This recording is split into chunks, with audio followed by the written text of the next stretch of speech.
Alors bonjour à tous, donc je souhaite poursuivre les vidéos sur Merleau-Ponty, sur l'œil et l'esprit, puisque je vous ai suggéré cette lecture cet été de ce petit ouvrage assez court, donc de phénoménologie. Et donc je souhaiterais dans la présente vidéo plutôt aborder la question de la portée et des limites de cet ouvrage, éventuellement l'intérêt en fait et puis les difficultés de compréhension du texte et d'autres textes de Merleau-Ponty qui peuvent permettre peut-être de faire une transition en fait en vue de passer à une autre thèse dans la suite de votre dissertation.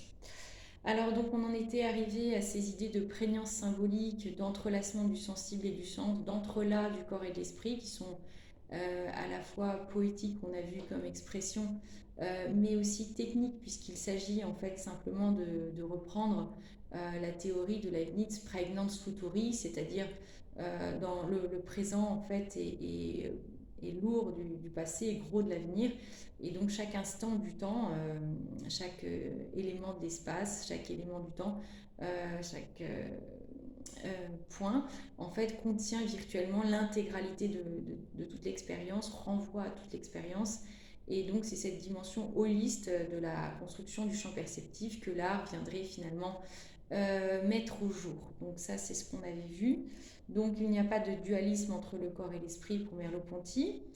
Il n'y a pas de séparation entre l'idée et la matière, entre la forme et le contenu, ni finalement entre le fond et la forme, en quelque sorte ce que veut faire Merleau-Ponty quand il aborde par exemple la famille de l'artiste d'un tableau à partir d'un tableau de Matisse, où on voit les tapisseries en fait extrêmement ressortir avec leurs motifs ou les éléments des blouses, des vêtements ressortir en fait presque autant que le contour des figures. En fait, ce que veut dire Merleau-Ponty, c'est que en fait, il faudrait rééquilibrer l'équation entre corps et esprit, entre matière et forme, entre contenu et forme, entre dessin et finalement coloris, pour rééquilibrer tout ça et ne pas finalement penser que le dessin est plus important ou l'esprit plus important dans la perception que le matériau qui est lui-même mis en forme.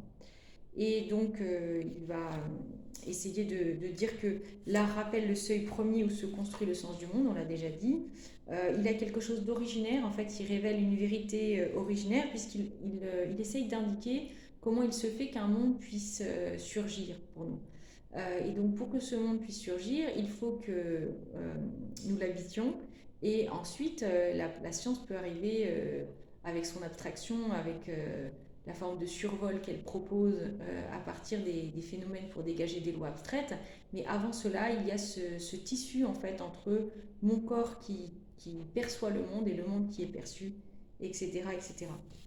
Et donc, il y a quelque chose de premier dans les vérités que l'art apporte par rapport à des vérités scientifiques, objectives, mesurables, etc., quantifiables. Donc la vérité dont il est question ici, c'est celle du surgissement du monde, hein, de cette facticité, il y a un monde et c'est parce que je lui donne sens que ce monde existe en quelque sorte. Donc l'art dirait un monde d'avant l'homme, avant que l'individu ne donne lui-même son propre nom, donc de manière anonyme. Merleau-Ponty dit que en fait, l'art peut restituer cette nappe de sens brut qu'offre le monde. Un sens presque anonyme avant que l'homme, par exemple moi, en tant qu'individu, donne ce sens-ci ou ce sens-là au monde en y portant mon intérêt particulier. Alors je trouve qu'ici on frôle une sorte de paradoxe ou de point limite dans son texte, mais il le sait très bien, puisqu'il est en train de dire à la fois que d'un côté, pour qu'il existe pour nous un monde, il faut que nous y habitions, que nous y circulions, que nous ayons un corps qui bouge, en fait, qui synthétise les données et approche de manière holiste le monde. Mais d'un autre côté, il est en train ici de nous dire qu'il y a un passage à la limite possible grâce à l'art. On pourrait voir le monde avant que l'homme ne s'y installe. Donc il y a ici un sorte de paradoxe. Ne faut-il pas qu'il y ait une subjectivité finalement pour qu'il y ait un monde, pour que surgisse un monde. Donc là, il y a peut-être quelque chose comme au niveau ontologique, une source heideggerienne, hein, qui d'ailleurs n'est pas cachée chez Merleau-Ponty, qui ramène l'art du côté de l'originaire, et je trouve que c'est peut-être une difficulté ici du texte. Alors, une autre difficulté du texte, c'est que Merleau-Ponty parle souvent de la réciprocité du sentant et du senti, du touchant et du touché. Par exemple, je peux à la fois toucher mon corps et être touché, toucher le monde et le sentir, etc. Et donc, il y a une sorte de réciprocité qui le questionne, qui lui semble être une énigme sans fin, euh, parce qu'il y a une sorte de chiasme là à nouveau.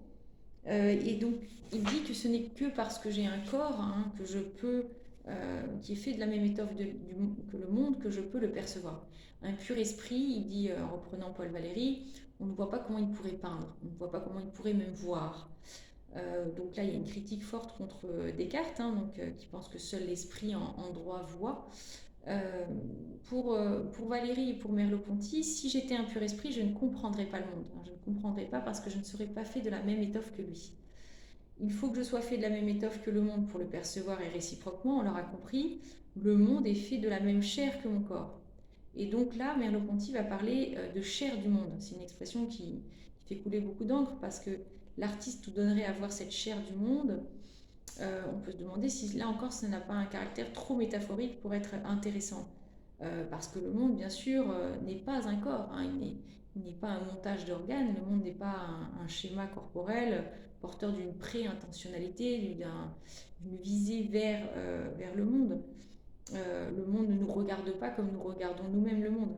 Donc, c'est vrai qu'on voit bien l'intérêt pour Merleau-Ponty de faire la distinction entre les cœurs-peurs, c'est-à-dire les corps objectifs, par exemple manipuler tel objet inanimé, ou mon corps en tant qu'il est objectif, et de l'autre côté le corps subjectif, Leib, hein, la chair en fait, qui est vivante, qui est porteur d'intention, etc., qui est porteur comment dire, d'une pré-subjectivité, on pourrait dire. Mais je ne comprends pas beaucoup l'idée de Merleau-Ponty quand il parle du monde comme ayant une chair, hein. Je trouve que c'est poétique, c'est très beau, mais on peut se demander si en toute rigueur on peut dire cela.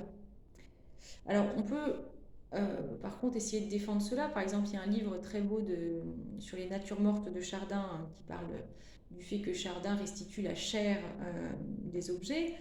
Est-ce que c'est parce que des natures mortes telles que Chardin les peint nous rappellent cette matérialité, cette familiarité des choses, cette impression que les choses dégagent une forme de personnalité presque, hein, qu'elles nous regardent autant que nous les regardons? Est-ce que c'est pour cela qu'on pourrait parler de chair du monde que révèlent les artistes? Est-ce que ce serait indispensable, cette matérialité, cette étoffe des choses, il y a pour qu'il existe pour nous de la réalité, hein, donc dans une perspective très différente d'une perspective purement idéaliste. Donc là, on comprend bien qu'en parlant de chair du monde, en rebasculant du côté de cette matérialité, on essaye de contrer en fait des conceptions trop abstraites dont sont porteurs les idéalistes. Alors cela semble judicieux, mais peut-être qu'au lieu de parler de chair du monde, on peut simplement parler de l'importance de la dimension sensible dans le processus de donation du sens, de l'importance de la matérialité, donc euh, sans forcément parler de chair du monde, hein. On pourrait se contenter de dire que l'art rappelle aussi que tout symbole, même le plus abstrait que la science invente, doit s'incarner de manière sensible. Les jardins de cygne de Paul Klee rappellent cela. Il faut bien qu'il y ait des constructions matérielles de figures pour que même l'abstraction la plus fine soit possible. Donc malgré ces réserves, donc, il demeure que l'ouvrage de Merleau-Ponty défend des idées intéressantes, à savoir que l'art consiste à percevoir qu'on perçoit, à comprendre ce que c'est que percevoir, au moins à laisser percevoir l'énigme que constitue le voir. Les artistes nous amènent au seuil, hein, de l'expérience de donation du sens, peut-être à la facticité du monde, effectivement, le il y a du monde, il y a un monde, hein, c'est cet émerveillement premier. Et nous aimons peut-être l'art parce qu'il remet en doute ce que notre esprit éprouve à titre de certitude absolue quand l'esprit se tourne vers les vérités scientifiques, mathématiques. Donc ce vacillement, hein, ce doute, peut-être que c'est quelque chose que l'art peut nous apporter. Il nous reconduit au corps propre comme à la matrice qui permet de donner sens au monde, y compris même en sciences. Et donc, je trouve que cette exploration des synesthésies, des troubles même de la fonction symbolique est importante, montre que le corps obéit à un certain schéma global. Ça, je trouve ça très intéressant, la notion de schéma corporel, où les cinq sens interfèrent, et ça, c'est l'art qui le révèle le mieux, certainement. Nous n'ajoutons pas les données d'essence, les science data, les uns aux autres par un processus actif tel que l'imagination pourrait le mettre en œuvre chez Hume par exemple ou Locke. Ces données sont perçues toutes ensemble, corrélativement les unes aux autres et dans un champ perceptif pardon, dont la tonalité, l'atmosphère varie en fonction d'un grand nombre de paramètres. Et donc de notre visée aussi, de notre humeur, de ce qui nous attire quand on contemple le monde. Donc nous en tant que sujet perceptif. Alors donc je trouve que ça c'est intéressant, je trouve que les exemples qu'il prend avec la montagne Sainte-Victoire sont très parlants, très modernes, hein, donc on pourrait aussi parler des expériences du groupe Fluxus, de Joseph Beuys quand il fait l'œuvre Plight, par exemple, des œuvres de James Turrell qui montrent l'importance de l'atmosphère, que des champs colorés produisent quand on se plonge dedans, etc.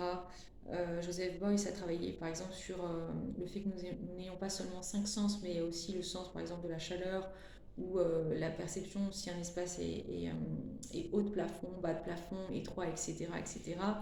Donc il a travaillé sur l'art comme révélateur des différentes dimensions sensorielles de l'expérience. Donc l'art, pour en tout cas Merleau-Ponty en bref, est une expérience sensible, sensuelle, sensorielle, corporelle, qui révèle l'entrelacement du corps et de l'esprit. Alors attention, l'art ne nous rappelle pas seulement la matérialité, il a aussi quelque chose de spirituel, hein. Le titre du livre c'est L'œil et l'esprit, puisque en fait on a quand même cette quête d'un originaire du moment où le monde se fait monde, ce qu'on a dit tout à l'heure.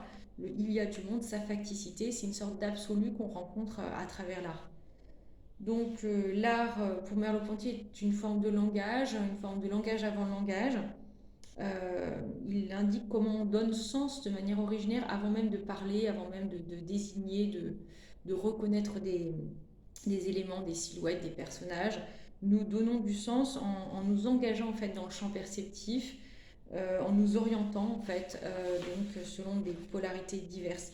Et donc pour terminer, donc je trouve qu'il faudrait souligner cet engagement dans la matérialité, cet engagement dans le sensible, dans le champ coloré, qui va de pair aussi dans le sens et non-sens si vous poursuivez la lecture de Merleau-Ponty, avec son engagement également politique. Hein, vous pourrez voir son engagement politique aussi dans Sens et non-sens, où vous trouvez le texte très beau, Le doute de Cézanne, hein, que vous pouvez lire une fois que vous avez lu L'œil et l'esprit. Le doute de Cézanne, ça va faire écho avec ce que je viens de dire. Je vous remercie de votre attention.